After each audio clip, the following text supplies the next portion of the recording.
Le gars il a mis des notes, c'est même plus long que le tome 1 de Game of Thrones. Petite analyse sur pourquoi utiliser Ave Maria et pourquoi utiliser, parce que du coup il y a la musique Something in the Way de Nirvana. Quand j'ai vu que les deux se séparaient là, tu vois, Ouais. je pensais, tu sais à quoi je pensais? Voilà, Je me dis, wow, on va avoir quoi comme plan du coup? Bon, finalement ça va, ça n'a rien à voir. C'est la première fois dans un film qui parle de l'East End. L'East End, c'était intégré dans Year One. Par exemple, Batman Begins, c'est pas l'East End, ils appellent ça les Narrows. Le Joker, en fait, on se le tape à chaque fois. Ah.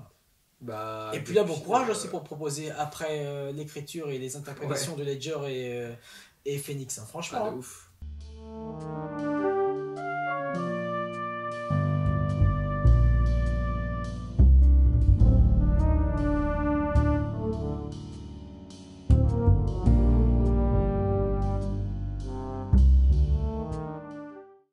Bonjour et bienvenue sur Dagobah Taverne, nouvelle chaîne pop culture et cinéma. Alors aujourd'hui on se retrouve pour une discussion avec spoiler autour de The Batman avec un très bon ami à moi, Kevin, qui est streamer, réalisateur et lui aussi fan de Batman. Yes, ça va être cool.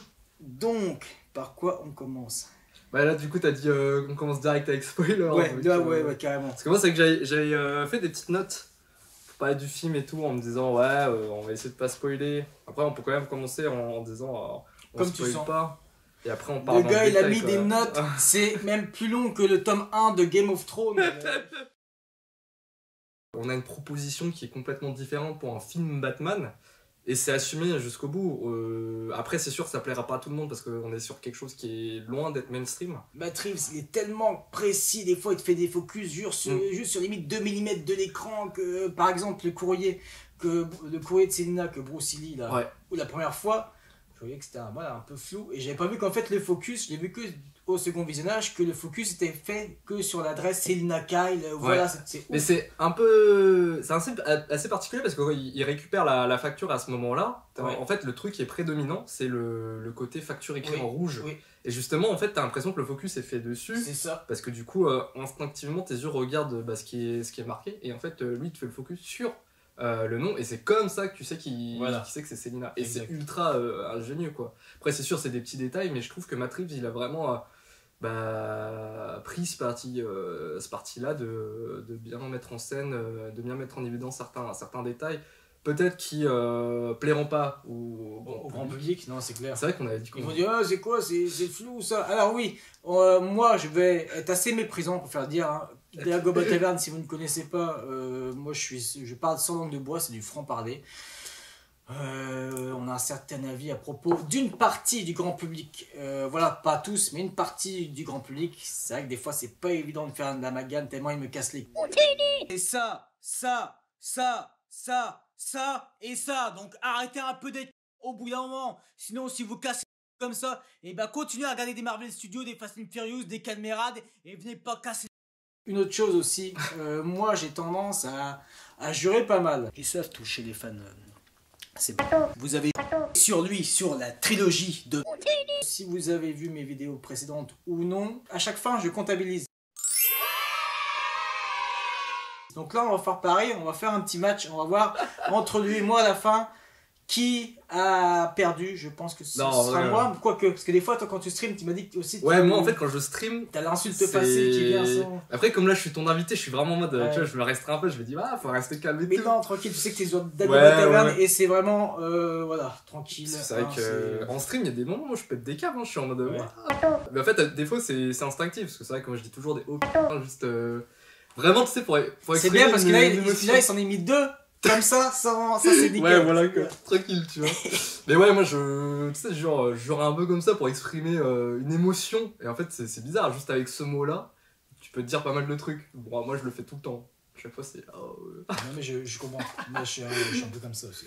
Donc, du coup, ouais. Et du coup, je me suis coupé. On parlait du grand public, voilà, du grand public. Après, nous, on peut comprendre. On n'est pas méprisants de ouf. On comprend que le grand public ne va pas adhérer. Vu, il y a beaucoup de partis pris, tant sur le fond que sur la forme, réa, carrément. À certains moments, c'est flou qu'il y a un petit focus de 2 mm sur quelque chose. Si tu comprends pas pourquoi, parce que là, c'est pas anodin. Celles et ceux qui n'ont pas adhéré à Joker, ce parti pris, cette vision film d'auteur, pour moi, si t'as pas kiffé ce que Joker proposait, je pense pas, je dis peut-être que je me trompe, hein, parce que là c'est aussi film d'auteur de ouf. Et d'ailleurs, je pensais pas que c'était autant un film d'auteur. Pour moi, je me dis, oh, il n'arrivera jamais à la cheville de Joker en termes de réalisation, de vraiment cette proposition de film d'auteur. Et pourtant, si. Mais alors encore, je trouve que tu sais, Joker, il avait vraiment son style à lui, et The Batman, il a vraiment son style à lui. Ah oui, carrément, par contre, pour le coup, franchement, les deux se complètent un peu, tu vois. Oui, carrément. Parce que le Joker, il a vraiment l'esthétique des 70s, 80s, et là, The Batman, il a ce côté un peu plus moderne, mais tu sens aussi dans le choix de mise en scène que tu as ce côté un peu 70s au niveau du style de Gotham, par exemple. Sur les optiques, je pensais qu'il utilisait des optiques vintage, parce qu'en fait, tu regardes sur les bords, c'est ultra flou, c'est ultra crasseux, mais c'était pour renforcer encore plus cette ambiance qu'on a déjà, qui est des peintes ultra dark, ultra poisseuses. Apparemment, c'est des optiques que Craig Fraser, le directeur de la photographie, ce mec, qui a apparemment demandé à concevoir des optiques comme ça. Et du coup, c'est du côté de chez Harry. Et en fait, du coup, il a voulu faire un mélange de quelque chose de vintage, justement pour que les bords soient vraiment flous, en fait. Et du coup, c'est vraiment un parti pris mais moi, j'ai kiffé tout.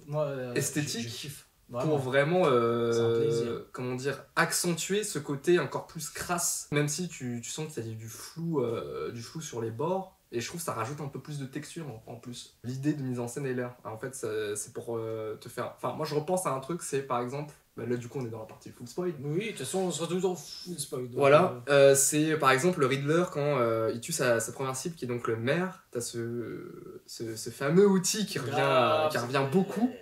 Est-ce que toi tu savais ce que c'était? Non, je savais pas du tout. Non, mais justement, je me demandais, est-ce qu'il y en a vraiment, si jamais il y en a qui connaissent? Mais je pense pas. Non, mais c'était très bien trouvé. Et c'était ouf parce que, en fait, t'es également dans la confusion jusqu'au moment où t'es dans la même confusion que Batman, tu sais ce que t'as l'officier Martinez qui te le dit, et moi, c'est un coup, j'étais en mode, ah, mais putain, c'est trop bien pensé. Et du coup, sur ce moment-là, en fait, t'as ce plan, justement, il est en train de fracasser le crâne du maire, et en fait, t'as je sais plus comment s'appelle l'outil, mais il arrive pile devant, et en fait du coup tu fais un focus dessus, et plus tard quand Batman arrive dans la scène, en fait tu revois le même plan en fait, sauf que le focus, t'as l'impression que en fait le mec a pas fait le focus sur les bottes de Batman qui approchent. Tu sais que moi ça j'ai vu qu'au second visionnage. Ouais. Moi j'avais vu direct, je me suis dit mais c'est pas anodin en fait qu'il ait laissé le truc comme ça, c'est que des trucs comme ça dans le film, et après c'est vrai que pour entre guillemets le grand public ça peut paraître un peu chiant, parce que du coup t'es un peu dépaysé, parce que t'as l'impression qu'il n'y a pas le pont qui est fait, et ça te dérange un petit peu en fait. Et je trouve que non, là pour le coup, ça veut dire qu'il y a un accent qui est mis sur la trace de sang, et du coup, Batman sait exactement que ça fait un callback justement à ce qui s'est passé, et du coup, il sait que il y a l'objet qui est passé là, et du coup, il l'a repris avec lui, quoi. Les gens qui regardent le film, genre en mode on veut un divertissement, ils vont pas spécialement se rendre compte. C'est un film qui demande pas mal de concentration aussi, je pense, pour saisir toutes les subtilités. Mais là, t'es plus vraiment intrinsèque dans la psychologie même du personnage, et ça fait méga plaisir. Et ça change beaucoup de la version de Bale ou de Ben Affleck, que j'aime beaucoup, hein, les deux, mais t'es sur des partis pris qui sont différents, et ça vaut aussi par rapport à leur écriture à ce moment-là. Mais là, j'ai beaucoup aimé l'approche de Pattinson vis-à-vis de son Batman, quoi. Voilà, ça on le savait déjà avec les premiers trailers, que c'était un Batman, un Bruce Wayne torturé, qui s'est pas remis du meurtre de ses parents, et qui, en fait, pour remédier, est addict à une forme de drogue qui est en fait la vengeance. Même s'il n'arrive pas d'achever de George Clooney, je trouve. Ah, le bon George. Ah oui, alors, Batman et Robin, pour moi, j'adore la photographie, j'adore Mr. Freeze, j'adore. Je déconne, c'est des conneries, on va pas. Parce que quelqu'un qui tombe juste sur cette partie-là, allez vous faire. C'est quoi cette chaîne de. Désolé, sauf s'il y en a. Est-ce qu'il y en a vraiment qui peuvent apprécier Batman et Robin? À part en sachant vraiment que c'est un nanar et que tu te fends la gueule. Ah bah. Moi, ça fait que 2 ans que j'arrive à le voir en me fendant la gueule. Ouais. Sinon, avant, je n'en pouvais plus de ce film. C'est vrai que quand j'étais gosse, je le mettais vraiment en mode ah, en fait c'est ça Batman. Mais en fait c'est pas ça Batman. Voilà, quand tu grandis, tu dis. C'est qu'ils en diffusent encore sur des chaînes de TNT. Alors il suffit qu'il y en a qui ne connaissent pas trop Batman. Pour eux, ils se disent bah c'est ça Batman. Non. Ne diffusez même plus ça. Non, mais c'est vrai que là, sur un autre prisme. Et justement, ça fait du bien là d'avoir justement encore un autre prisme pour Reeves. Ça fait du bien. Ce côté underground, ce côté plus viscéral aussi. C'est un film d'enquête, ok, on voit très bien, c'est un film d'enquête, mais j'aurais voulu, moi, plus, vu le talent de Pattinson, un peu plus de Bruce Wayne. De Bruce Wayne. Pas de Bruce Wayne, voilà, pas de Bruce Wayne. Mais son Bruce Wayne, mais son Bruce Wayne à lui, tu sentais, vu le traitement archi intéressant et vu le potentiel de Pattinson, c'est pour ça que moi, limite, je m'attendais peut-être à plus au niveau des Pattinson. Mais ça, c'est dû soit au montage, soit à la direction d'acteur, soit. Pas direction d'acteur, non, elle est très bien, non. Soit au montage, soit au scénario, dont la scène dont on avait parlé, où pour moi, quand il va dans la chambre, là. T'as le plan large, ensuite un plan sur le dessin là. De quand il était enfant. Voilà, quand il était enfant, papa, maman, voilà. Et ça se coupe. Ouais.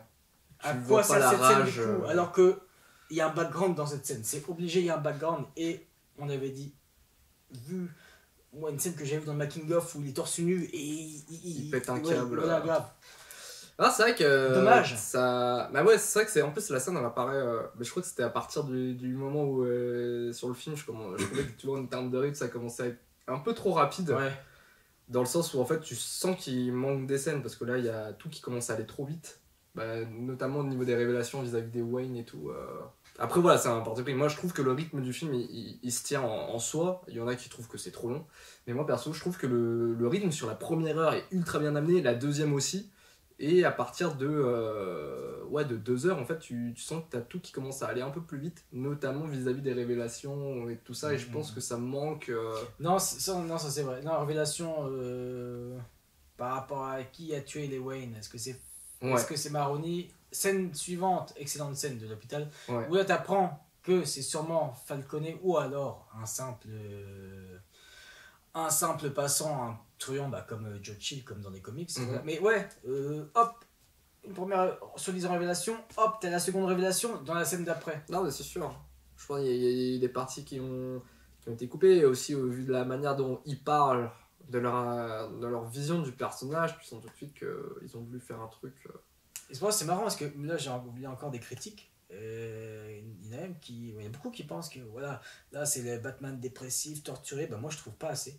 Voilà, peut-être que c'est moi qui m'attendais connaissant et le traitement, j'en veux un peu plus. Moi je trouve que tu vois c'était déjà pas du tout match. Ouais. Mais en même temps c'est bien parce que c'est subtil. C'est subtil. Des fois c'est sur les non-dits, des fois c'est des regards, c'est très très bien. Mais voilà, une ou deux, je voulais juste ça, une ou deux scènes de plus. Ouais.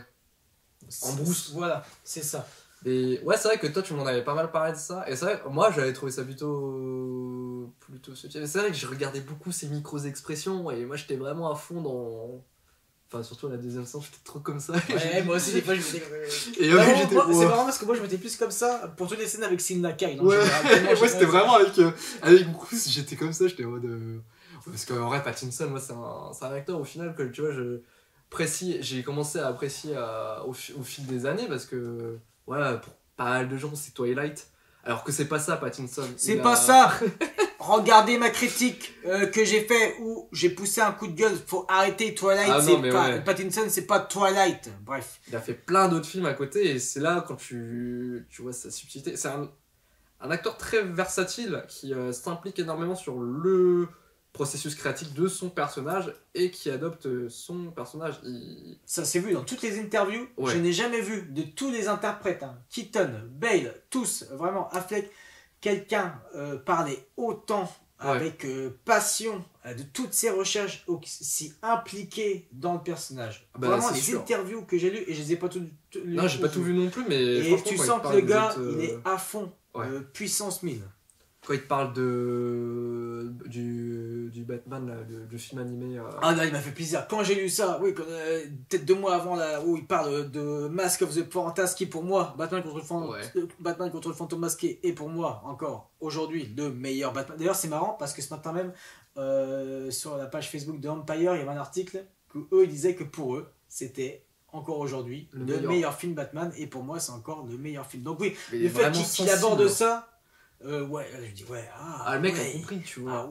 Il sait de quoi il parle. Et c'était cool parce que même il joue franc jeu. Il avait dit moi je me sentais je savais pas que c'était le meilleur détective du monde. C'est bien, il découvre, il comprend, il pioche, il se plonge. C'est excellent d'avoir un acteur comme ça, vraiment impliqué avec intérêt. Les autres aussi, forcément. Bale, Affleck, mais lui, tu sens qu'il est à fond. Ouais, c'est vrai qu'on y passe beaucoup de temps aussi. Mais c'est vrai que moi, dans le Gotham, en fait, je trouve que c'était assez intéressant. Mais c'est encore subtil. Du coup, c'est le type de choses qu'on fait pas gaffe non plus. Mais pourquoi en fait Gotham est dans cet état? Et en fait, c'est un propos lié à tout ce qui est sur l'histoire du film en fait. La corruption, le projet renouveau, qu'ils en parlent au bout d'un certain moment, où en fait tous les fonds sont partis dans les poches des hauts placés de la ville de Gotham, tous les riches et tout ça, et qui font que en fait, Gotham manque de fonds pour être renouvelé, et c'est pour ça que tu as ce mélange de gothique et de bâtiments fin années 90, quoi. Et tu sens qu'il n'y a rien qui a été fait à côté, et que c'est le combat en fait de... C'est pas Bella... Ouais, si, c'est ça. D'ailleurs, ça fait penser à Belle Rive, la tôle Suicide Squad, enfin bref. Mais oui, et que j'adore ce perso. J'aurais limite voulu en voir un peu plus de ce perso. Bon, après là, bon. Très, c'est compliqué. C'est compliqué, non, c'est clair. Mais elle, j'espère vraiment qu'on va l'exploiter à fond, parce que j'ai adoré son personnage, j'ai adoré son jeu. Ouais. Vraiment, ses motivations. Ouais, elle, faut vraiment aborder plus cette nouvelle politique de Gotham dans les suites avec elle. Mais là, franchement, c'était bien bon. Et du coup, donner une petite signification de pourquoi Gotham est comme ça, moi je trouvais ça... Bon, après, c'est très subtil. Ça apparaît genre au tout début, ils en parlent vite fait aux journaux télévisés, tu sais, quand ils essayent de débattre vis-à-vis de pourquoi, en fait, en 20 ans, il n'y a toujours pas eu de fonds pour améliorer la situation des citoyens de Gotham. Et en fait, du coup, tu le comprends au fur et à mesure du film. Ça, c'était bien bon. La manière dont le peint dans le début du film, franchement, moi c'est ma scène préférée du film. Franchement, ça te peint comme dans le comics Batman Year One, même si dans Year One c'est Gordon qui en parle, mais ça te peint en fait l'ambiance déjà, juste l'ambiance de Gotham City, comment se comportent les criminels et comment on ressent l'atmosphère en fait dans cette ville qui est rongée par la corruption jusqu'au bout, quoi. Et là, je trouve que c'est tellement ouf, parce qu'en fait, du coup, tu retrouves un petit peu de ça dans la première page, au niveau de sa narration, au niveau de sa voix, et je trouve que rien que ça, tu vois, juste le début. Tu veux lire? Vas-y, je te laisse lire. 4 janvier, Gotham City, peut-être que je le mérite, ce voyage en enfer. 12 heures, dont 5 où mon estomac n'a eu de cesse de crier famine. Putain, je dis ultra mal. Barbara prendra l'avion, même si c'est cher. Pourquoi venir à Gotham en train? En avion, on ne voit que les rues et les immeubles. On pourrait croire que c'est civilisé. Barbara a dû récupérer les tests. Je m'en veux un peu d'espérer qu'ils soient négatifs. Fonder une famille ici? Non merci. Un de mes dialogues préférés de Batman Year One et même de tous les comics de Batman. Ça te peint en fait direct le contexte, et je trouve que même dans la manière dont ça a été amené dans l'introduction de The Batman, tu retrouves un petit peu de ça. Et même visuellement, quoi. Tu découvres cette Gotham, parce qu'on savait pas trop quel Gotham, enfin on avait un doute, mais là quand tu vois vraiment ce mix underground années 70, enfin c'est vraiment là, Gotham de Year One, c'est celle-là, et ça m'a encore plus frappé au second visionnage, vraiment. C'est du Year One. J'avais noté moi sur... Parce que j'avais marqué un truc quand même sur Gotham. Ce Gotham là, c'est vraiment Gotham qu'on n'a pas revu depuis ceux de Burton en fait, qui avait une patte ouais, tu parles assez marquée. Une patte, voilà, parce que c'est vrai, bon bah Nolan c'est réaliste. Celui de Snyder, c'est quand même très lisse. Ouais, lisse, mais je trouve que ça m'évoque quand même un peu le Gotham des comics, mais en même temps trop graphique parce que trop de fond vert, trop de... Mais je trouve trop propre en fait, encore. Je le trouve trop propre celui de Snyder, et c'est pour ça que je ressentais pas cette ambiance un peu poisseuse, un peu... tu sens que t'es pas bien en fait. Tu te sens un peu anxieux, tu te sens un peu angoissé quand tu vois le visuel. En même temps... Mais après... Il y a deux Gotham, enfin il n'y a pas de Gotham, mais il y a le Gotham propre aussi, et ça le truc, et il y a le Gotham, d'ailleurs... les bas-fonds quoi. Oui, et d'ailleurs, c'est la première fois dans un film qui parle de l'East End. L'East End, ça a été intégré dans Year One. Par exemple, Batman Begins, c'est pas l'East End, ils appellent ça les Narrows. C'est, voilà, si vous connaissez pas l'East End, si vous connaissez Batman Begins, c'est les Narrows, voilà, les bas-fonds, et le fait de parler de East End comme dans Year One, dans The Batman, j'ai adoré. Ah, j'avais pas fait gaffe à ça. Ah, ça, j'ai adoré. C'est ça et l'Iceberg Lounge. Le repère du pingouin, de le voir enfin en film, j'ai kiffant. Voilà, là, c'est comics, mais à la sauce Reeves, et je trouvais ça stylé. En point négatif, alors pour ma part, donc c'est surtout les 20 dernières minutes. Moi, je trouve qu'il n'y a pas pour moi de conclusion, mais aussi ce qui se passe donc lors des élections. À 2 fois Batman il frôle la mort, tu penses qu'il est mort, ou en tout cas qu'il passe pas loin. Et j'ai l'impression que ça fait trop comme dans n'importe quel autre film de super-héros. Bon, à part l'adrénaline, excellente idée, excellente idée. Mais Sam aussi, quand il coupe le câble et il se prend un coup de jus, il retombe, ça fait trop. En 3 minutes, 2 fois, le gars, ok, en fait, il est pas mort. Enfin, tu vois, il douille pas assez, je sais pas. Ouais. Il douille pas assez. Il douille pas assez vis-à-vis de ça. Ah, c'est vrai que, moi, en fait, du coup, par rapport à la conclusion, c'est vrai que je suis pas du même avis. Puisque je trouve que t'as un peu cette conclusion en mode. Oui, pour toi, c'était une conclusion. Voilà, pour toi, c'était une conclusion vraiment en mode. Bah du coup il en est sorti différent de parce que il faut dire qu'il y a une évolution aussi. Oui, ça, oui, les gars, très bon d'ailleurs l'évolution de Bruce Wayne tout le long. Tu vois l'évolution, c'est la seule fois dans un film Batman où tu vois une évolution, je trouve. Bon, apparemment c'est vrai qu'il y a Batman Begins forcément, mais bon, là c'est une évolution bien plus intéressante et plus subtile, je trouve. Tu trouves que voilà, le message qu'il envoie n'est pas le bon, et en fait il se remet en question déjà à partir de la moitié du film. Après je trouve, tu vois, c'est la manière de réaliser Drive est très très très subtile. Il va pas te pointer du doigt, te mettre en avant que ouais, en fait c'est à partir de ce moment il y a eu le déclic ou quoi. Et je trouve que c'est tellement ouf, même au niveau des informations. En fait, si vous n'êtes pas concentré un maximum, je trouve que on perd beaucoup en fait.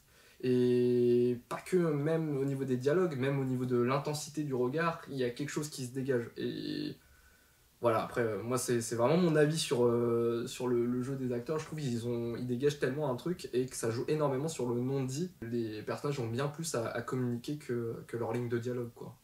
Déjà sur ça. Mais du coup, ouais, pour en revenir vraiment sur la fin, ouais, moi, c'était plus le côté...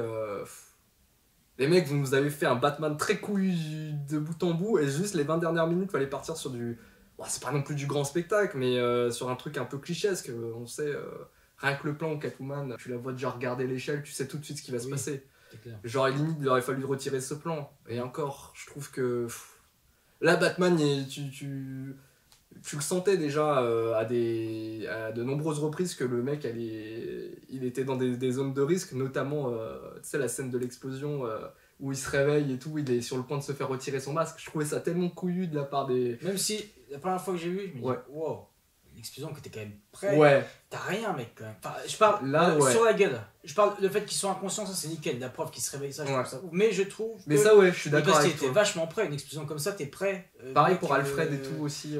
Ça pour moi c'est un petit défaut du... Moi j'aurais voulu qu'Alfred soit amoché, qu'il ait des conséquences physiques, franchement. Mais là pareil pour le Batman, je trouve que c'est dommage. Après pour moi c'est vrai qu'au début ça m'avait pas dérangé quand on en avait parlé après la séance du PG-13, mais en vrai au vu de tout ce qu'ils ont fait dans le film, c'est vrai que tu sens qu'ils ont été limités vis-à-vis de ça, et c'est dommage parce que il n'y a jamais de sang qui t'est montré de manière fraîche. Ça, c'est toujours quelque chose du sang séché et tout. Tu le devines après parce que la couleur elle est pas vive. C'est clair. Et c'est ultra dommage parce que du coup ça retire un petit cachet encore plus sombre en fait. Ça, et sur certains coups aussi, ou même des fois par rapport à la focale où tu vois pas trop des fois que ça tape, ou alors même au niveau du son où tu sens forcément le PG-13 et c'est dommage. Et pourquoi? Bah comme tu as dit, c'est pour des jouets, pour pouvoir vendre les jouets, pour ramener encore plus de thunes. Mais les gamins vont s'emmerder devant ce film. Les pauvres, ils vont franchement là ils vont pas c'est Batman ça. Ouais, grave. Là soit ils vont être traumatisés, soit ils vont s'emmerder de dingue. Tellement dommage. Ça fraude tellement.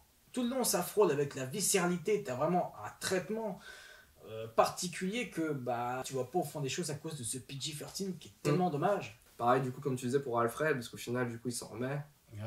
J'aurais bien voulu que ce soit... alors limite tu vois, on le voit avec la canne qui est inspiration Batman Terre 1. Avec la canne, dès que tu le vois, dès qu'il descend de l'ascenseur, tu vois avec sa canne. Alors pourquoi pas sinon d'avoir fait estropier, mais après l'explosion, tu vois qu'il y a une conséquence, tu vois, ça aurait été peut-être plus intelligent d'amener là, bon même si la canne, j'imagine que c'est avec son background de militaire ou espion, voilà, Et ça d'ailleurs c'était très bon, même si c'était...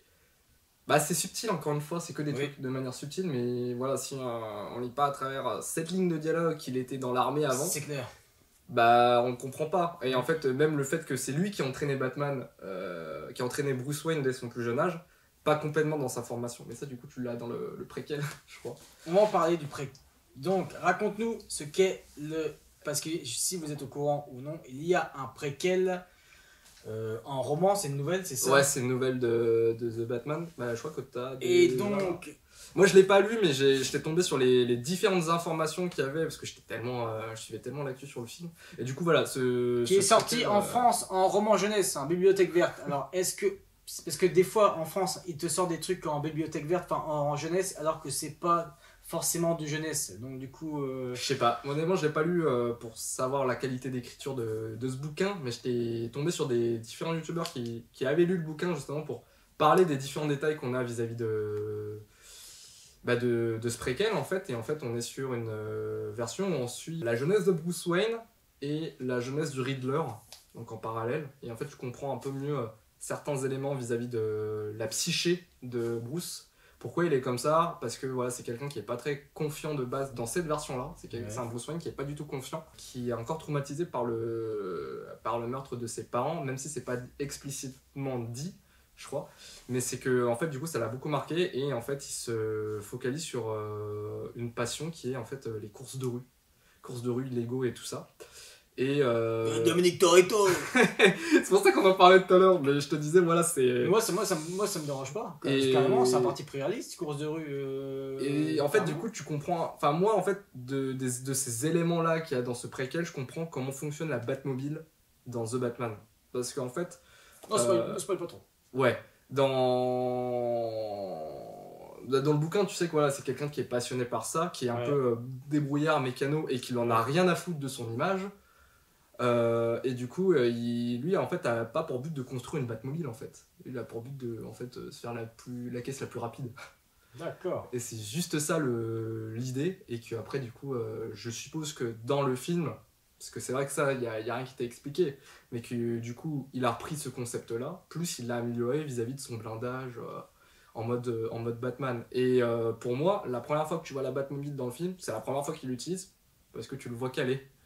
Pour moi, c'est qu'il maîtrise pas encore son véhicule, il maîtrise pas encore sa puissance, et que mine de rien, ça c'est quand même assez intimidant de prime abord. Mais c'est vrai qu'au début, je comprends pas pourquoi il s'arrête et pourquoi en fait. Au début, je pensais que c'était une feinte, tu vois. C'est pour qu'en plus il laisse quand même se barrer. Enfin, il leur fait croire qu'il les laisse se barrer. Voilà. Je savais parce qu'au début, le premier visionnage, je savais pas. Je me dis, il a calé ou il a fait exprès? Est-ce que c'est une feinte pour. Ah non, pour moi, c'est vraiment je pense que c'est vraiment l'erreur parce que c'est la première fois qu'il l'utilise, parce qu'en fait, tu vois. Bah, moi, je pense aussi parce qu'au second visionnage, je me dis non, il a calé. Il a calé, ouais, il a calé de ouf. Dites tout ce que vous en pensez si jamais vous avez un autre avis pour vous. Est-ce qu'il a calé? Logiquement, oui, mais. Parce que moi, est-ce qu'il a calé? Premier visionnage, je ne sais. Je me dis, il a calé ou il fait exprès? Pour moi, il a calé parce que est-ce qu'il a calé? Voilà. C'est la première fois qu'il utilise sa Batmobile parce que tout le long de. Enfin, tout ce qui se passe avant, il est toujours en moto. Non, c'est clair. Et en fait, t'as des plans. Alors, c'est très subtil, tu vois des plans de pièces mécaniques concernant la voiture. Mais en fait, pour moi, la Batmobile, elle n'était pas finie au niveau de sa conception. Et il la conçoit en parallèle et tout, et il la met au point pour.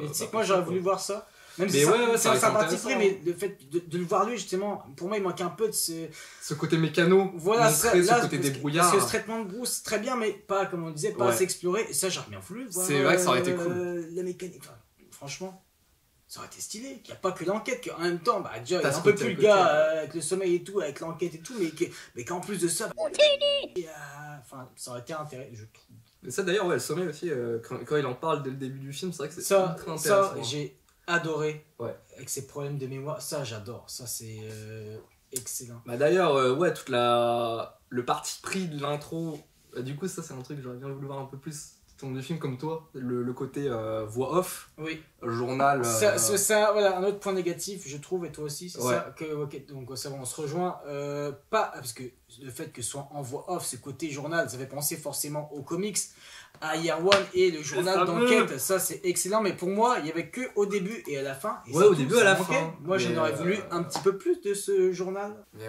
non, franchement la fin, comme je disais, les 20 dernières minutes j'ai un peu de mal, parce que il a fait un traitement couillu tout le long, et à la fin t'es en mode tu retombes un petit peu dans les clichés en fait. En parlant de clichés, j'ai pas aimé la plupart des choses qu'il dit de son journal. T'as l'impression qu'on a vu ça avec les Spider-Man, le Daredevil de 2003, c'est la narration où à la fin c'était un peu sur la petite morale, la petite leçon où voilà, j'ai l'impression que ce qu'il a écrit Reeves, ça colle pas avec l'authenticité.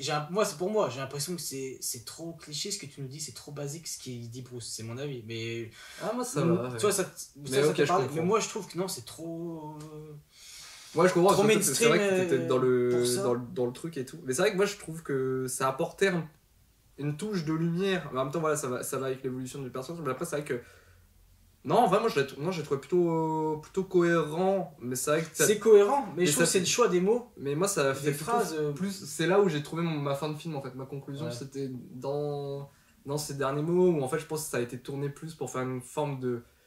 Je comprends ce que tu veux dire. En fait, pour moi, ça a été tourné plus sous forme de conclusion que ce que tu pourrais avoir dans un vrai journal, en fait. Ça me fait penser à la fin de Spider-Man 3 quand Harry il est mort et que en gros il dit mon ami Harry m'a appris ça, voilà que nous pouvons toujours choisir de bien. Non mais je te jure, ça me fait penser à un truc comme ça, trop bateau, trop. Il est tellement torturé, il y a tellement des choses à dire, il est tellement intéressant, intelligent ce Batman qui pourrait nous sortir autre chose, je trouve. Autre point négatif. Vas-y. Vu qu'on en parlait tout à l'heure. Moi, j'ai encore plus de mal que la plupart, je pense, pour ce Joker. Ah oui. On imagine forcément ces Jokers, vu le rire, vu le mot clown utilisé 2 fois. Alors, moi, pourquoi j'ai du mal? Rien que d'en parler, vous voyez, franchement, ça m'a sorti du film. Les 2 fois, ça me sort du film. Déjà, pourquoi un Joker alors qu'on a eu Phoenix, Ledger? Là, t'es dans un nouveau traitement, c'est peut-être trop tôt. Ouais. Je sais pas ce que t'en penses. Ah, mais moi, il y a tellement. L'univers des vilains sont tellement riches que pourquoi encore un Joker? Est-ce qu'il me.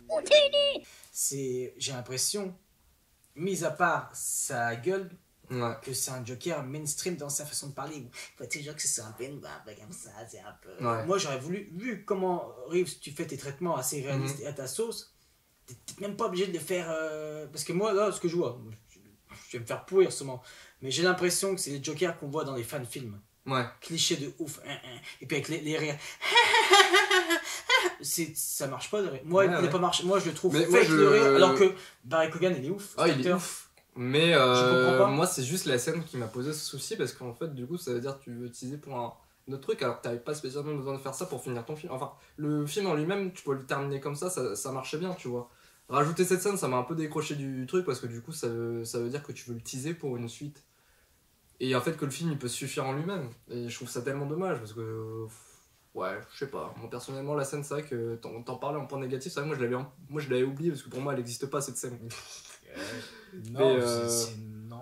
Et je comprends vraiment pas. S'il part sur ça, bah là, c'est trop tard. Vu la voix, vu le rire, vraiment, c'est trop mainstream pour. Alors que tout le reste, le traitement de Reeves n'est pas mainstream. Et là, c'est trop mainstream de ouf. Je comprends pas. Ça va pas avec. Moi, ce que je souhaite, j'aimerais tellement. Ce serait couillu. Bon, je pense pas, c'est un fantasme. Moi, ce que j'aimerais, c'est qu'en fait, donc dans le 2, bon, t'as encore plus le pingouin, du coup, forcément. Ouais, l'ascension. Ça, l'ascension de ouf. Riddler, Pandano, avec le Joker. Ouais. Voilà, qui a des coups, qui s'évadent, je sais pas, nanana. Et qu'à la fin, tu apprends qu'en fait, ce Joker n'existait pas. Moi, ce que j'aimerais, c'est que dans cette scène.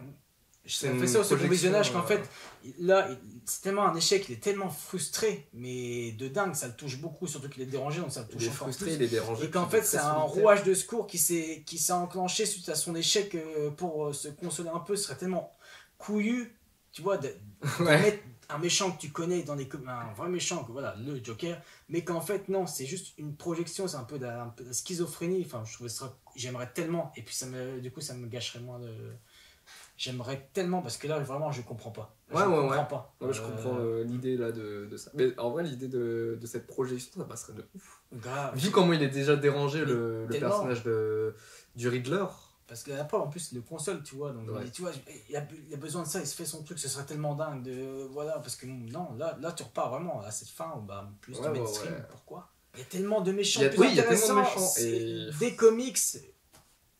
Batman, c'est celui qui a les vilains, les méchants les plus intéressants. Ça se compte par plus de 20 les plus intéressants, vraiment. Moi, ce que j'aimerais bien, c'est parce qu'il y avait des rumeurs, bon, je pense pas, hein, mais un traitement de Mr. Freeze, mais sans son truc de glace, parce que je ne savais pas où il lance de la glace, non, mais c'est tellement un background intéressant Mr. Freeze et grâce à The Animated Series parce qu'avant Freeze il était pas comme ça, tout ce qui tourne autour de Nora Freeze etc ça vient ça vient de la série merci Bruce Timm et Paul Dini, ça vient de la série D'accord. Donc ce background-là plus poussé, moi j'aimerais bien un Mr. Freeze réaliste, là-dedans, dans cet univers-là, ça irait très bien. On veut le ventriloque comme méchant, on veut inattentement. Ah, on peut même faire une Poison Ivy, vu niveau écologie en ce moment, depuis des années, mais là on s'en rend de plus en plus compte, mais en version réaliste, une Poison Ivy, moi j'adorais. Poison Ivy, c'est dans mon top 3 des vilains préférés de Batman, clairement. Il y a de quoi faire, il y en a aussi des mafieux, il y en a d'autres. Donc les pingouins, ça déjà le pingouin, on a lui, très bien. Très bien. Donc on sait qu'on va avoir déjà le pingouin. Ça monté en puissance. Le Joker, en fait, on se le tape à chaque fois. Et puis là, bon courage aussi pour proposer après l'écriture et les interprétations de Ledger et Phoenix, hein, franchement. Ouf. Parce que du coup, le Joker, tu le revois. Et Leto, j'arrête Leto, on t'a oublié, salut, on t'oublie pas, enfin c'est un petit peu quand même. Mais parce que du coup, la version de Snyder, t'as eu Leto, pour le peu qu'on le voit.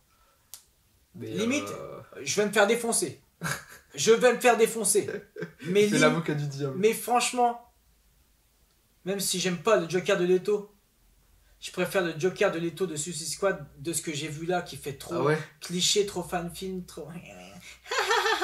trop forcé. Ouais. Alors pourtant, j'aime pas celui de Leto. Donc c'est pour dire à quel point, là, cette interprétation-là m'a rebuté de dingue. Même dans Justice League. J'ai apprécié par contre un peu plus dans Justice League la fin. Après, c'était... Ouais. C'était remanié, quoi. Oui. Là, t'es vraiment en style chimie, cette relation Batman-Joker, comme dans des comics. C'était plaisant de voir cette scène. Même si, bon, des fois, tu sentais que c'était un peu tiré sur la corde pour forcé, faire du fanservice. C'est vrai. C'était la dernière scène que Snyder pouvait tourner. Enfin, non, il l'a tourné exprès juste pour la Warner. Je vais prendre mes notes. Regardez ce beau petit carnet. The Animated Series. Bon, moi, ça tient limite sur un marque-page. Ma scène préférée, c'est... De toute façon, en fait, moi, toutes mes scènes préférées, c'est tout ce qui se passe à l'Iceberg Lounge. Ah ouais. J'adore. Avec Selina. Et surtout, donc ma scène préférée, c'est la première fois, quand elle roule pour lui, quand elle... c'est infiltration, quoi. Avec Coulson et tout ça, j'adore ce traitement. Mais vraiment, ça, à chaque fois, chaque passage, son jeu... J'ai surkiffé. Il apparaît pas longtemps, mais c'est vrai qu'il est. Ah ouais, quand il joue trop bien le. Défoncé là. C'est propre, mais défoncé. Il est trop. Mais je suis en kiff sur lui. Surtout avec la vue subjective, c'est quand j'adore. C'est un de mes moments préférés en termes de performance, de simplicité, de dialogue. Donc voilà, tout ce qui est Iceberg Lounge, toutes les scènes, surtout celle avec Selina, justement, j'adore. C'est vrai que ça se tient en fait là. Parce que c'est vrai que tu me disais, ça se trouve, tu vois, c'est une scène qui est pas du tout répertoriée par rapport aux critiques et tout des gens. Mais après, la mienne aussi, c'est pas non plus. Oui, c'est vrai, parce que moi, la plupart de ce que j'ai lu des critiques des scènes préférées, c'est la scène de la Batmobile. Ouais. Très cool d'ailleurs. C'est là aussi.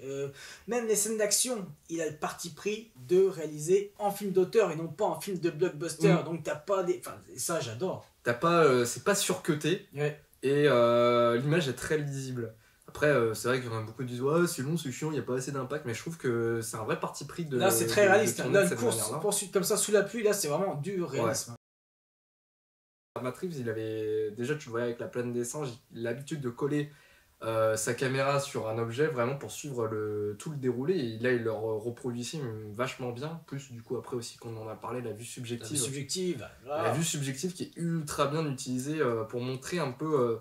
Au tout début, ce que voit Batman en fait, comment il est perçu par les flics du coup, et tu sens que c'est un peu anxiogène la manière dont il te fixe, parce que du coup t'as des flics de chaque côté du couloir qui t'observent comme ça, qui t'épient, et t'es en mode en fait t'es pas le bienvenu ici quoi, et t'es en mode ok bon bah on essaie de tracer la route et tout ça, et la vue subjective aussi qui est utilisée pour Selina au final aussi, pour le côté enquête qui marche super bien. Et c'est un truc qu'il avait déjà utilisé sur La Planète des Singes. Je me souviens encore des plans avec les singes justement de chaque côté. Ouais, et ça c'est impressionnant. Et en fait le traitement est différent parce que tu le transposes d'un film à un autre. T'as un traitement, t'as un rapport de force qui est différent. Et dans La Planète des Singes, au tout début, c'est César qui est en fait le leader des singes qui est là et en fait qui est perçu comme le sauveur. Et là du coup le traitement est différent parce que voilà, Batman n'est pas apprécié, et ça j'ai beaucoup aimé, pas apprécié des flics. Et c'est pour ça que bien sûr, et puis il fallait ça parce que bon, déjà que j'avoue qu'au début ça m'a rebuté, il me dit bon, il bosse quand même direct avec Gordon, le back signal. Et le back signal qui est pas du tout dans le GCPD. D'ailleurs, j'ai bien kiffé leur relation. Ah, mais leur relation, j'adore. Franchement, même un peu plus, comment dire ça, moins conventionnel que ce qu'on peut voir dans les comics ou dans les films. Ouais. Où par moment, lui dit, mais au bout de 2 ans, je connais même pas votre identité, mec. Enfin, en VO, c'est excellent. Ouais. C'est énorme.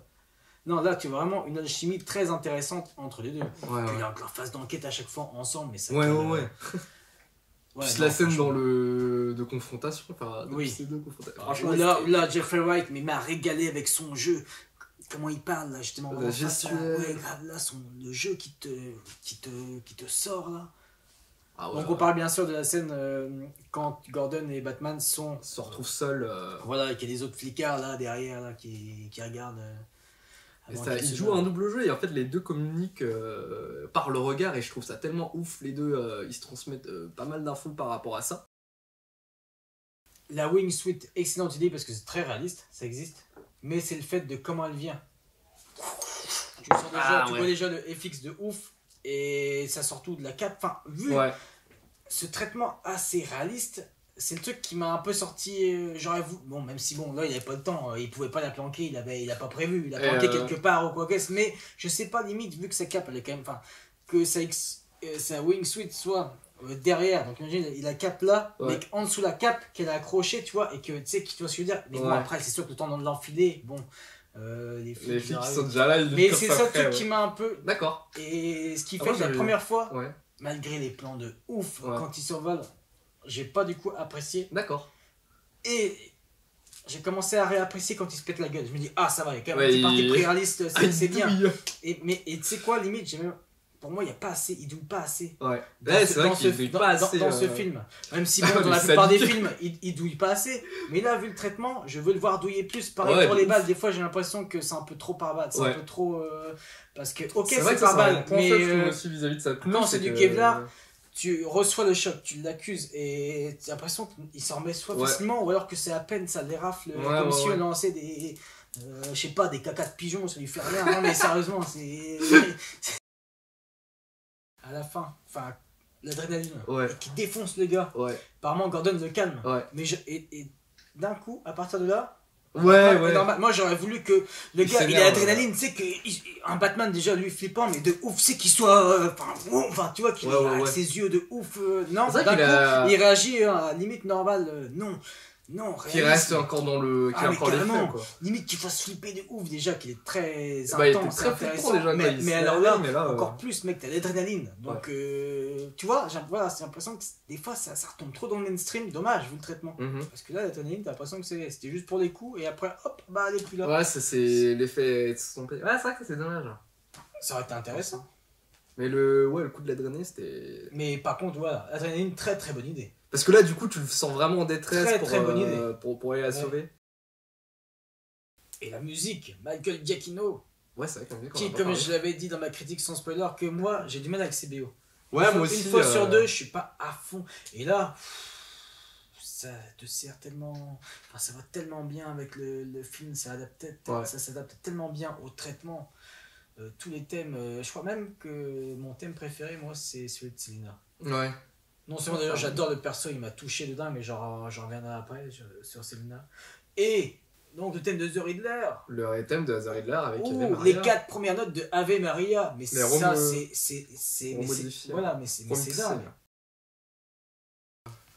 Petite analyse sur pourquoi utiliser Ave Maria et pourquoi utiliser, parce que du coup il y a la musique Something in the Way de Nirvana qui apparaît dans le film à deux reprises. Je me suis fait ma petite analyse, ma petite recherche. Vas-y, dis-nous tout. Et en fait du coup quand le film commence, on commence avec l'Ave Maria de Franz Schubert et du coup que j'adore déjà. Du coup, ça passe bien. Et puis voilà, franchement, je me souviens, mais quand le film a commencé déjà avec les logos, avec le titre en silence et tu dis ok.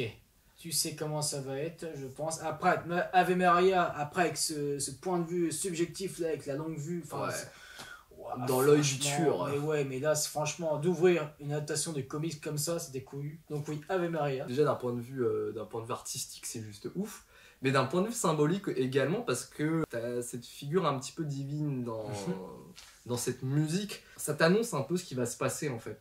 Rien qu'avec ça, tu sais que le maire il va crever forcément, et le fait de l'accentuer avec cette musique, ça le rend d'autant plus symbolique parce qu'en fait dans dans les traductions du texte, en fait, on te parle en fait du chagrin d'une jeune femme, qui va être du coup sa femme, et d'un enfant qui supplie, donc son fameux fils. Après, un peu plus tard, tu as ce côté un peu l'enfant qui prie pour le père.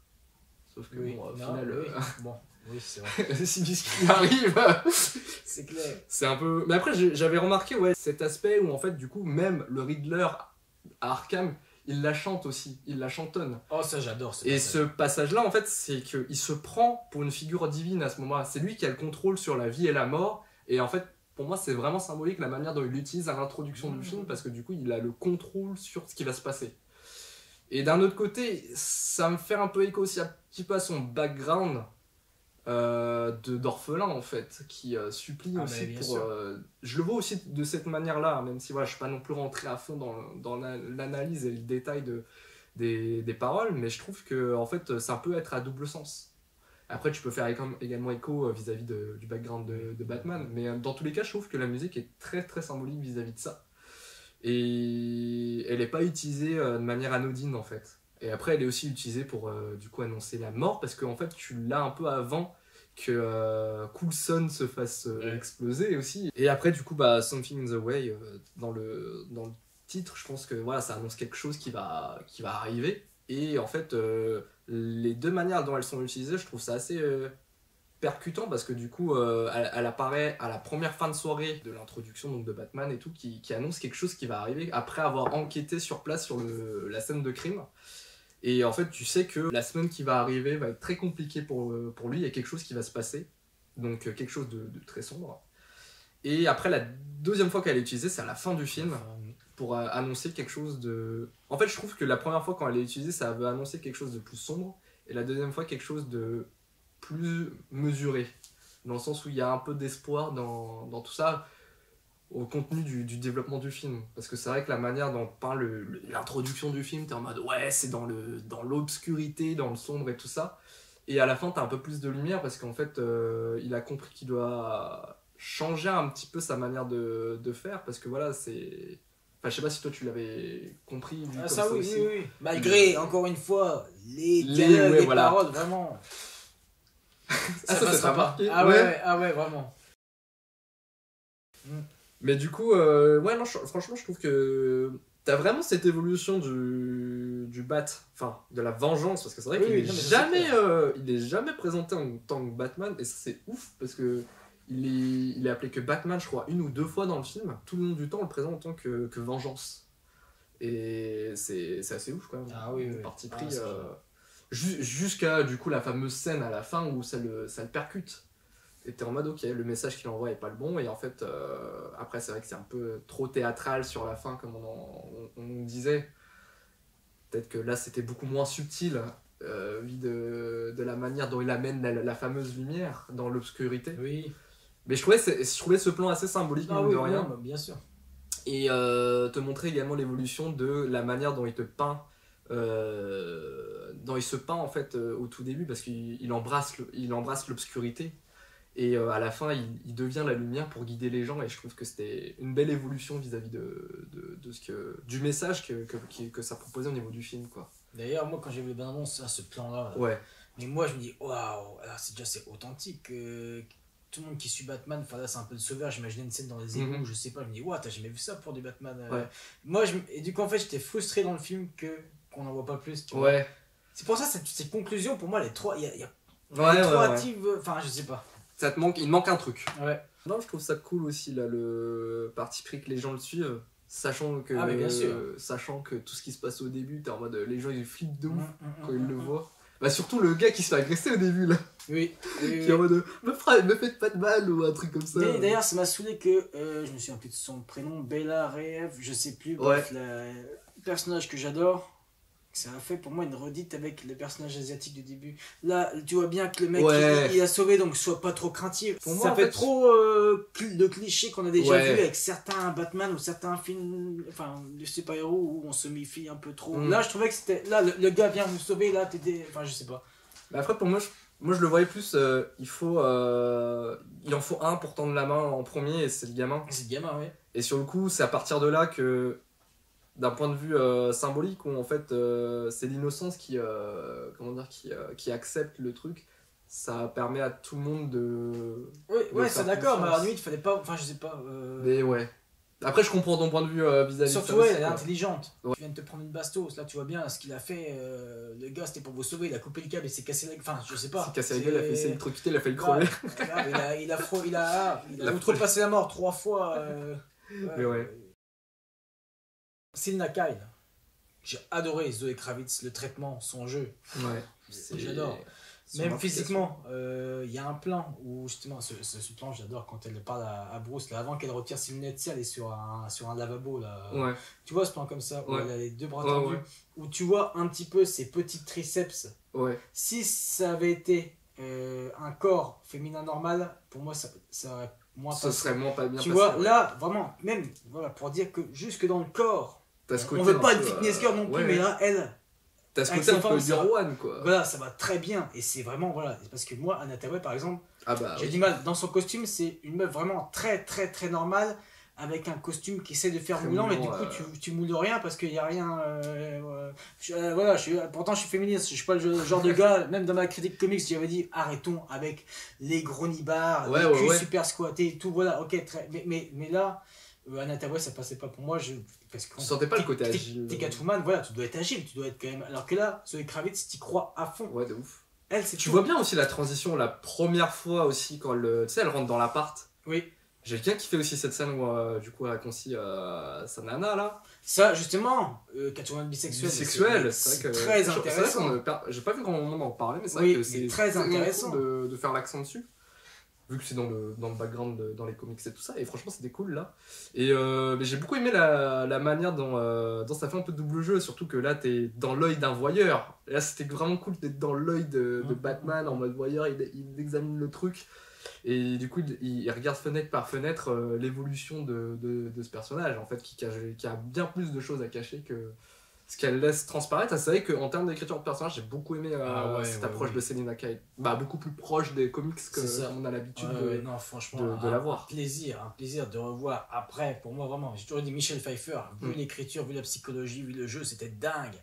C'était dingue. Donc là, de revoir forcément une autre Selina Kyle qui se rapproche plus du comics, mais alors plus Zoé Kravitz, mais vraiment.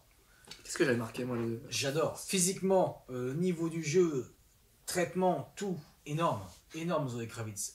Vraiment, je me demande même si je l'ai pas préféré à Michel Pfeiffer. Non, à Batman.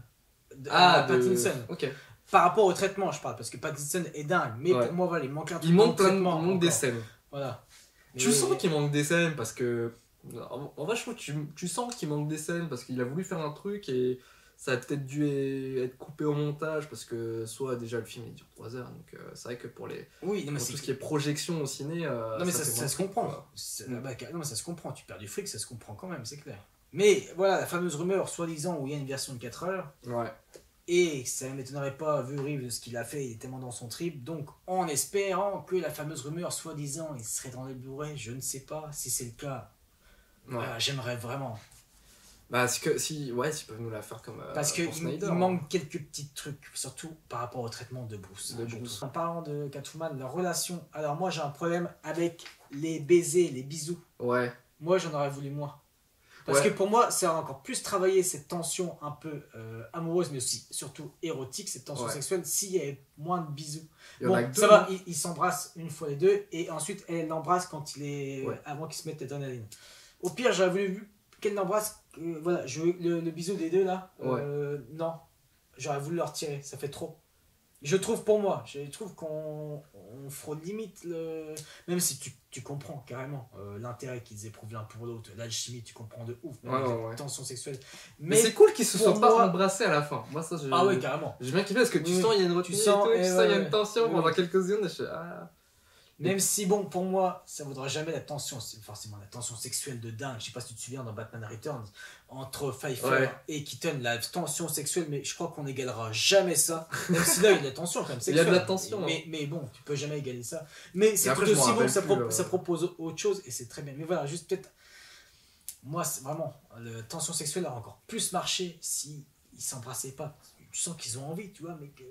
Ils sont dans la. C'est retenu, quoi.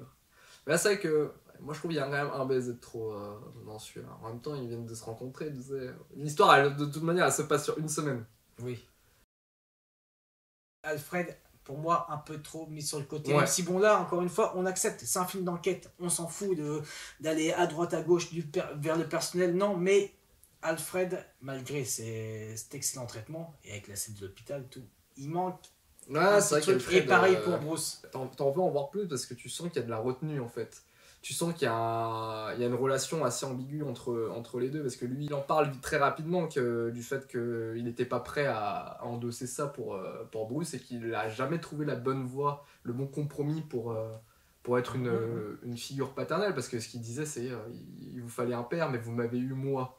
C'est vrai que c'était un passage assez touchant. Et t'as cette complexité au niveau de leur relation parce que voilà, il peut rien lui dire, mais en même temps, c'est quand même son mentor, c'est quand même un de ses proches. Et la scène justement dans l'hôpital où justement l'infirmière lui demande s'il peut pas appeler un membre de la famille ou quoi que ce soit, tu sais que non. Parce que c'est lui, sa famille. J'avais même peur à ce moment-là de la phrase cliché, c'est moi, sa famille. Vraiment, j'ai eu peur, je me dis wow. Paul Dano, incroyable. Ouais, non, mais son interprétation, elle est tellement dingue. Mais c'est de l'authenticité. Voilà, là, c'est une performance, pas de taré des films grand public, mais c'est une performance de taré, de mec dérangé, de vrai film, d'un film d'auteur. Là, vraiment, c'est très intéressant. Tu voyais déjà un peu dans... Après, je sais pas si tu l'as vu. Prisoners. Non, justement, il a un rôle de... Ouais, franchement, de ouf. Sans trop en dire, pas de spoil, parce que franchement, sa performance dedans... Bah, en même temps, c'est un acteur complet. Ah mais totalement. Il a lui, il s'est fait aussi bien. C'est ça que j'adore. Lui, je pense même que c'est celui qui arrive à jouer le plus avec les extrêmes. La victime, tu as ultra d'empathie pour lui. Et il peut le faire gros mais dérangé même aussi. Enfin, tout, vraiment, lui, il touche les deux extrêmes jusqu'au bout. Une vraie interprétation. Mais aussi, voilà, l'écriture, le traitement, comme je disais... C'est pas un super vilain, c'est pas... Non, c'est très réaliste quand même, malgré toutes ses motivations. Un tueur en série. En même temps, ça joue avec l'actualité, ce qui peut se passer, certains extrémistes, avec Internet et tout, là, c'est ce genre de réseau. Les lives et tout, la communauté que tu peux te créer vis-à-vis de ça. C'est vrai que c'était assez intéressant. C'est vrai que je m'attendais pas à ça vis-à-vis de ce film. C'est même flippant, quoi. Ah, mais tout à fait. Parce que tu vois les réactions directes et... Surtout quand ils diffusent le meurtre, genre les gens sont là pour du sang. Si tu fais vraiment gaffe à ce qui se passe, parce qu'en même temps, t'es aussi sur un combat d'idéologie où du coup les citoyens de Gotham se sont rejetés vis-à-vis de la mise en exposition de la corruption de Gotham City par les grands, en fait, les entre guillemets fondateurs de la ville de Gotham, et t'es vraiment dans cette mise en révélation qui ne plaît pas du tout à la population, ce qui est tout à fait normal. Bien sûr. Et c'est quand même un sujet d'actualité qu'on en retrouve là, et c'est sûr qu'il demande à ce que des têtes tombent. C'est ironique vu ce qui se passe. Puis son dernier message où tu sais, il a pas sa voix modifiée où il parle. Ça c'est excellent, où tu vois que là le gars parle normalement. Et genre, merci pour vos petits conseils. Cette communauté est tellement réaliste que tu dis merci pour, apparemment il dit merci pour les conseils de l'explosif ou du son. Ouais. Je sais pas, mais en même temps, c'est tellement. C'est irréaliste aussi, tu te dis, what? Comment ça se fait que les mecs ils partagent des trucs comme ça? Et tu te dis que ça existe vraiment dans le Dark Web, c'est ça qui est. Non, c'est ça qui est dingue en fait, vraiment, ça existe vraiment.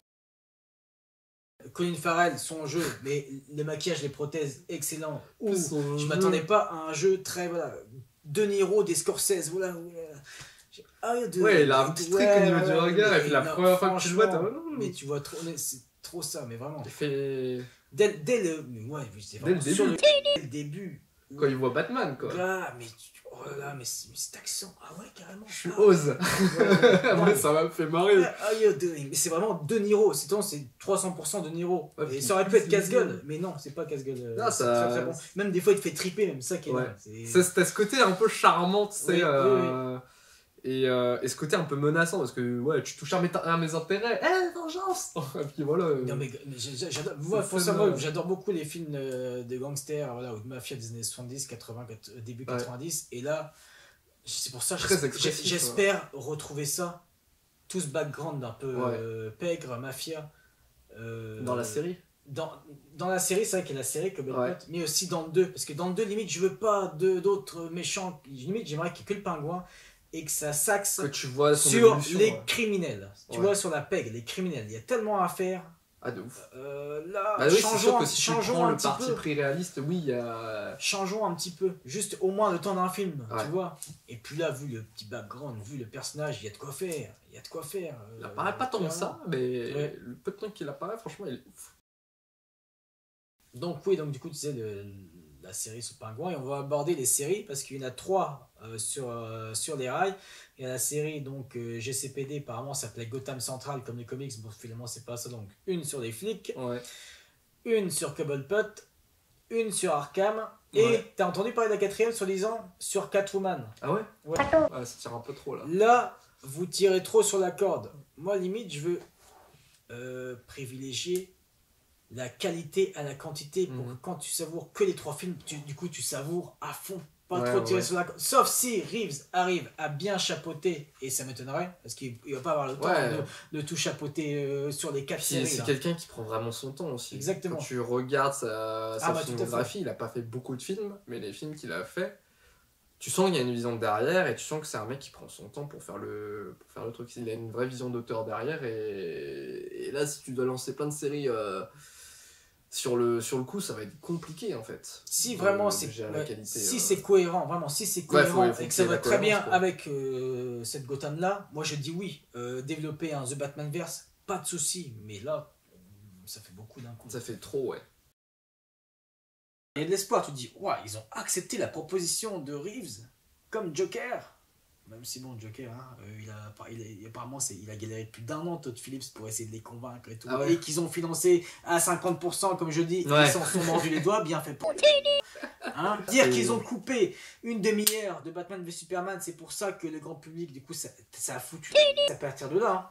Que tout a... Parce qu'ils ont coupé les 30 minutes de Batman v Superman, le Justice League de Zack Snyder, ils l'ont raccourci à 2 heures, mais en lui retirant les 80% pour mettre du Josh Whedon. Et là, par contre, Reeves, ils acceptent tout. Une proposition couille. Bon, dans un sens, tourné pour Reeves. Hein.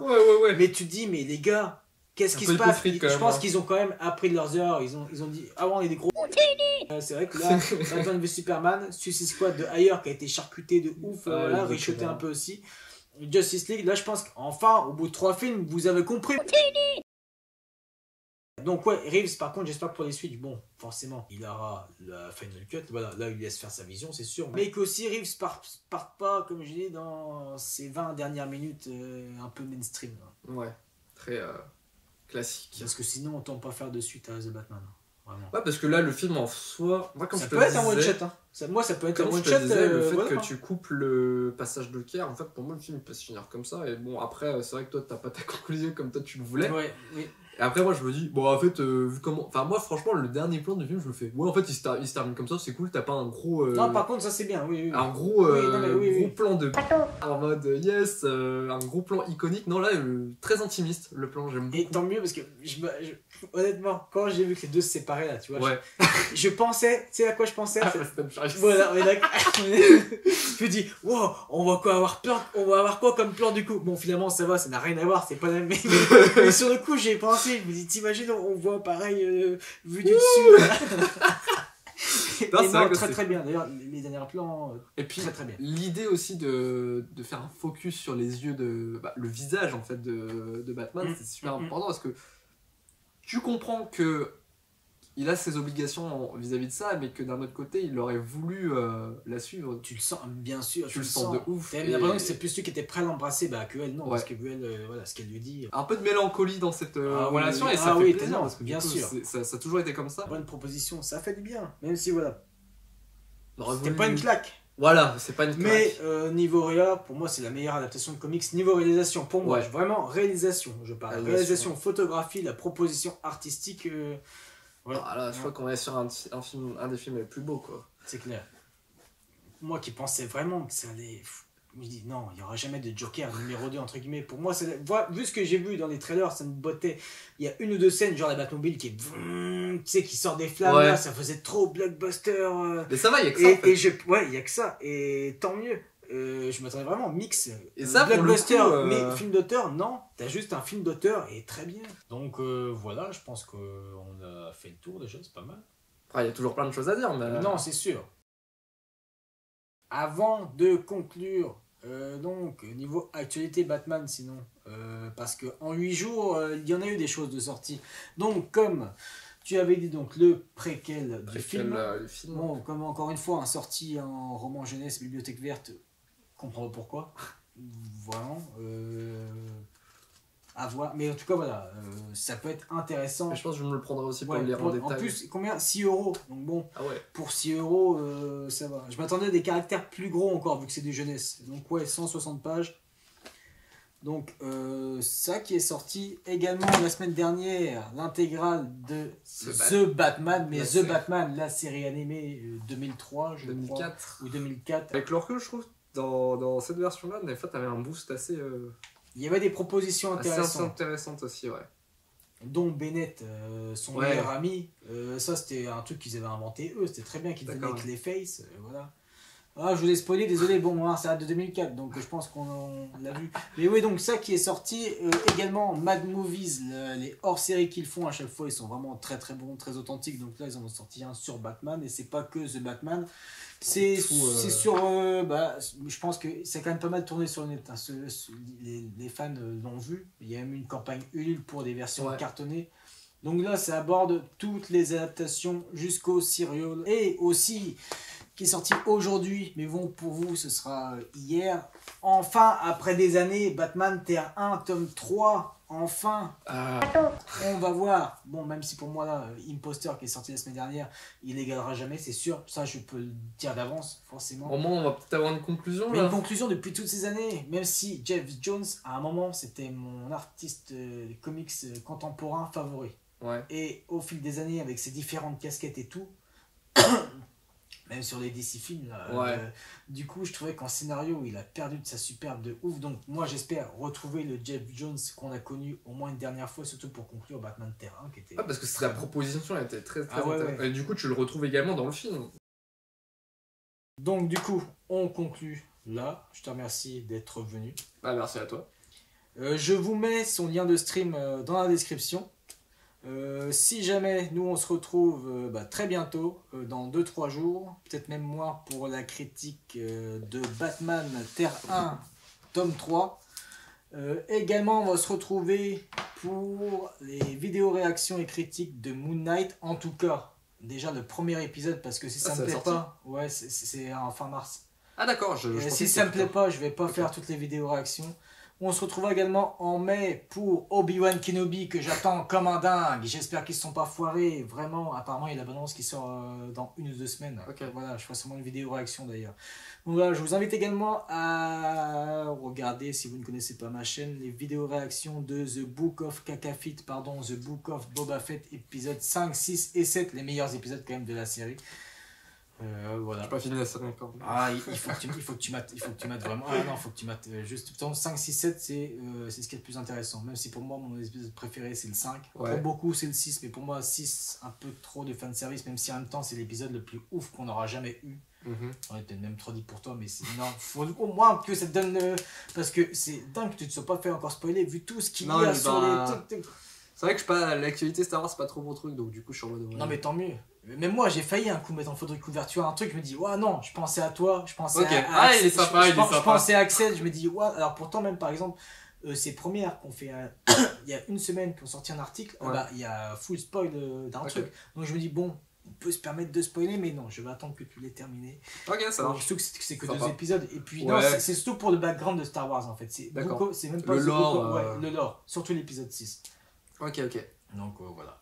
Bon, sur ce, encore une fois, en vous remerciant, n'hésitez pas à vous abonner si vous avez apprécié ce franc-parler. Je pense que je ferai revenir ce monsieur prochainement. Je ne sais pas c'est quand, gentil. mais ce serait bien de temps en temps que tu reviennes. Parle un petit peu, ça fait toujours plaisir. Non, mais c'est clair. Parle un petit peu de nos passions communes. Tout à fait. Non, c'est vrai que Batman, en plus, c'est vraiment notre passion. Bon, on en a plusieurs. C'est vrai qu'on a quand même... En fait, on a la même vision de Batman. C'est ça, on a la même vision de Batman, on a la même vision artistique sur beaucoup de choses similaires, clairement. Parce que c'est vrai que Batman, en fait, t'en as qui sont fans, mais peut-être pas de la même vision. Et c'est vrai que nous deux, c'est vrai qu'on a toujours cette vision... on partage cette même vision et c'est super intéressant d'en échanger. Donc voilà, encore une fois, Batman, c'est une image populaire... la pop culture, donc tout le monde se fait sa propre interprétation, mais c'est difficile des fois de trouver c'est clair. les mêmes visions dans un même univers. Mais obligé déjà on fera ça pour The Batman 2 et peut-être pour les séries si elles sortent, je pense qu'il y en a quelques-unes qui vont sortir, des séries genre Gotham, Cobblepot, tout ça. Si c'est le cas, si vraiment ça sort, je ferai moi aussi par contre des vidéos réactions pareil. Sur la série, comme j'ai fait sur les séries Star Wars. Donc voilà, bon, on a vraiment très très bien parlé. Là, on a étendu. L'épilogue, il te dure 35 minutes, limite plus long que. La fin du film, tu sais, là. La dernière partie qu'on en parle à chaque fois, là. Voilà, allez, sur ce, ciao. Ciao. À très bientôt. Allez, hop.